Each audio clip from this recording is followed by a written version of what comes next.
now I was talking to a friend of mine, and I was kind of like, back in the day, you kind of just had to imagine stuff in your head because it hasn't been made. You know, I grew up at a time where I suppose my generation's Superman is Dean Cain. You know, wow, that was a long time ago. That was a long time ago. That was a while. That was probably, 96 or something like that? I was about to say, it was 20 years ago, yeah. And then after that, the generation after me, theirs would be Tom Welling, which wasn't even, he says he didn't play Superman, he played Clark Kent. Point taken, right? But now there's this big budget movies that just look like more than your imagination. Do you think those people are coming to the comic book stores now and asking more about these things because of that kind of oh yeah, thing? There's I mean, in business, bigger is better, and never was it more true than the publishing business. Yeah. But I did like Disney taking over Marvel in the beginning. Yeah. The first couple of years were fantastic. It gave Marvel access to markets and assets that they would never have been able to things, enabled them to do things that they would never have been able to do on their own. Mm-hmm. Being as small as they were, and Disney is the world's largest entertainment company. It doesn't matter, you know, where you are on the planet. You got to do business with them. Yeah. Right. So, you know, and they're not going to stop. They didn't spend $4 billion on Marvel just to make a few movies. It's a forever thing now. Oh yeah, like they have a master plan for sure. Correct. Yeah. It'll be very. One thing I don't like is that Disney is run. If you want to know who makes the decisions, follow the money. Disney is run by the hedge funds, and it starts to look, feel, and smell very formulaic. Very Disney. Very Disney. Yeah. Exactly. They have a story and. It all started with, like, let's say, Bambi. You know, like a character loses Bad their parents. Bambi. And Yeah, exactly. It'll get there. Yeah, no, and I hear you because it's the same thing how I feel about like CW shows. You know, CW shows. You know, there's DC's Legends right now that doesn't really. There's not a lot of that kind of stuff in the comic book world, but I think it's their answer to maybe Shield or maybe Avengers, but just like a TV show run of a collection of misfits and superheroes. They've got The Flash and they've got Arrow, which is, I think it's in its 6th season now. And when you watch something like that, it feels and it watches like a CW show. Yeah. Now, if let's say HBO took a run at Arrow, I mean, that's a completely different story. Right? Well, I actually like what DC's doing on TV far more than I do Marvel. Yeah. Although I saw Black Lightning. I liked it, but I didn't love it. Mm-hmm. My favorite were probably Luke Cage, Jessica Jones. Yeah. And did you like Iron Fist too? And it was okay. I like Daredevil more than I did Iron Fist. Okay, yeah, for sure. And Defenders, did you get to watch that yet? No, I didn't get to watch that. But I find, other than that, it's a wasteland for Marvel. Like S.H.I.E.L.D., I tried it for every season. I've just tried it 1 or 2 episodes. Okay, maybe I'm like, no, it's barely watchable. I gave it a chance. I was probably 4th or 5th episode into season 1. You know, it's still going on right now, but there's something of a disconnect that I can't get with, and I don't know what that is. I think it's just bad. It's just bad. It's just bad. I was waiting for cameos. I was waiting for them to inject characters. I'm like, my God, you have all these people on payroll. Mm-hmm. You know, Chris Evans, I'm sure he's not working till midnight every night. Just have him walk on. Yeah. Not as Captain America, but just as Steve Rogers. Have him just walk on. No, it's not going to happen. And I'm sorry, I don't understand the fascination with Agent Coulson. I just find I don't know either. He's like an announcer from The Price is Right. I just don't see him as... He's the Bob Barker of Marvel. You know, like that's all. I guess. In Avengers when he died, should have stayed dead, right? I didn't really understand the whole fan like the captain about it. I'm like, okay, he's just the agent. What's good about him, right? They didn't kill off Thor or Loki or even a B-level hero. It's just Agent Coulson. I still don't get why he's so popular. Mm-hmm. No, and was he big in the comics? I don't really feel that he was. There was Agents of S.H.I.E.L.D., but that really involved Nick Fury. Yeah, that's right. But no, I don't ever remember. Frankly, when Agents of S.H.I.E.L.D. was out, we didn't sell very many copies. I think if I sold between 7 to 10 copies a month, I was jumping up and down. I was like making all the money in the world off that thing.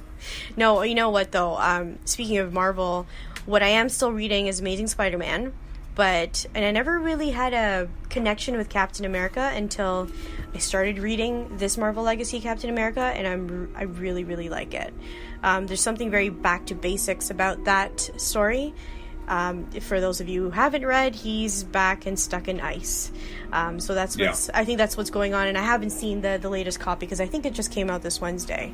It did. It did, yeah. Oh, perfect. Hopefully you still have it. He's one of those series. That's one of those series that I keep track of for product knowledge. Yeah. You know, it's a lighter story. I like it. It's a lighter story. Yeah. I enjoy the comic book more than I do the movies, though. Absolutely. Full stop. Yeah. I find Marvel gets way too much latitude when it comes to movies. I actually find the DC movies, whether you like the plots, what happens to the characters, the outcome, whatever, they're actually better movies. They're better made. Yeah. The character development. Why do you think there's so much people hating on DC movies, though? First, I think it's just because they give so much latitude towards Marvel. You know, like the first Iron Man was great. The first Thor was great. The first Avengers were great. I didn't find Iron Man 2 even remarkable in any way. Yeah. I always go back to my old adage. It reminds me of Spaceballs when Mel Brooks' yogurt says, God willing, we'll all meet in Spaceballs 2, the search for more money. Yeah. Well, you know, I find most sequences, like most Marvel sequels, are just that. Like, well, because I really suck at watching movies, and it's because I can't stay still for a very long time.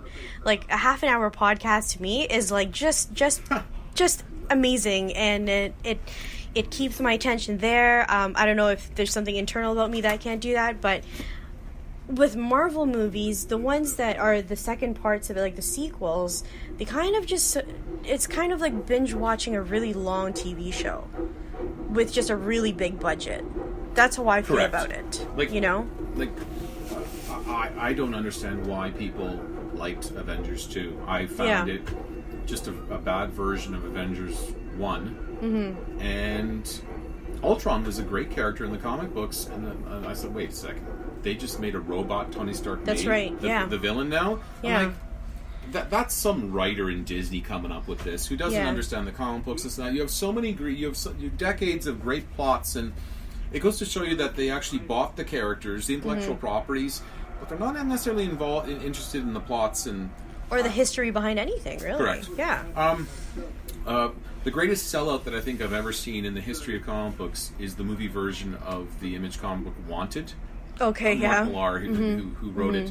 It's been compared to a modern violent Watchmen. It was a fantastic. It was a fantastic issue. We still sell it at the trade, even 15 years later or whatever, 12 years later. And for the week that it came out, it was usually the top-selling book of, not just the week, actually, the month. I can't remember a comic book being optioned so quickly. By issue 2, it had already been optioned for being a movie. I mean, things are optioned all the time, but back then it was a little different. It was still a big deal if you got optioned for TV or a movie, and it was super violent and graphic and everything. But the story was great, and it's not. After you get past the name of the title of the movie and the characters, the movie was nothing like the comic book. Yeah. And then I found out Millar got $250,000 for nothing but the idea and the title. I thought, okay, he's got a mortgage too. Fine. Yeah. But I actually liked it. I took my mom to go see it, and if anyone's seen Wanted, it's not a mom movie. It's not a mom movie at all. No, my God, it's like, it was one of the most uncomfortable times of my life. That was sitting beside my mom watching that movie. That was the same thing that I remember this, and it's not comic book related at all, folks, but I had the genius idea of taking my whole damn family to watch Bridesmaids. And the first scene was like a booty call scene, and I was there like... I remember the movie. Yeah, to the left side was my mom, and to the right side was my godmother, and I had to pretend I didn't know what sex looked like, and it was just an awkward all throughout. So now, and it's... How have times changed? We were just talking about this, but like, now it kind of seems like we're the ones that are filtering our parents from seeing the gruesome world we live in and the nastiness that happens in it.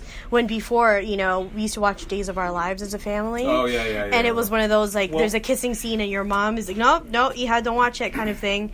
But now it's kind of like, no, Mom, don't. This is how it happens. Don't watch it. I think it's it was hilarious. The first time in the history of going to the movies where I wasn't on a date with someone and I volunteered to go get popcorn because I thought I just didn't want to. Okay, I can buy myself 10, maybe 15 minutes if I say I did a bathroom break at the same time, so I don't have to sit beside my mom and watch this. Yeah. Normally, if I'm with a buddy or my kids, and they say, "Can you go get me popcorn?" I'm like, "What's wrong? Your legs are broken?" Yeah, exactly. Now you're just like, I will voluntarily go for 20 minutes. And, hey, are you hungry? You want some popcorn? Yeah. Hey, what about Skittles? You want a bag of Skittles at the same time? And then the drive home after is kind of like, it was actually just silent. Yeah. It was just silent. It was weird. It was just weird. And never again. Never again. No. Well, so this is the part 1 of the podcast with Planet Hobby over here with Phil. Thanks for definitely talking to us today, and we'll go into a part 2 later on. Awesome. Thank you. Thank you.